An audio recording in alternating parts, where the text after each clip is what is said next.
Mga kanyaman, ayun na po yung bopis natin ha. Mga kanyaman, pwede pong pampulutan yan. Pwede rin pong pangulam. Bahala na po kayo mga kanyaman. Ang sarap po mga kanyaman, no? Ooh! Yan mga kanyaman, sa video ko pong ito, tayo po yung magluluto ng bopis. At pinukulo po natin sa daon ng laurel.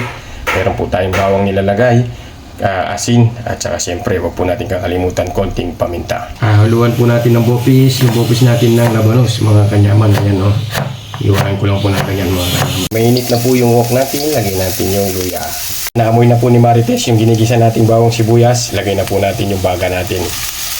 Iniwa ko po siya ng ganyan, maliliit po ha. Lagyan na po natin ng konting patis. Yan, nagisa na po natin, lagyan na po natin ng sabaw na galing pa po sa Ilog Pasig. Natin yung daon ng laurel. Lagyan na natin yung labanos. Yung oyster sauce. Dahil mahilig po ako sa sili, nilagyan po natin ng sili mga kanyaman ha.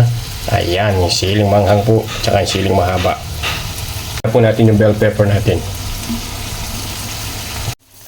Mga kanyaman, ayun na po yung bopis natin ha. Mga kanyaman, pwede pong pampulutan yan, pwede rin pong pangulam.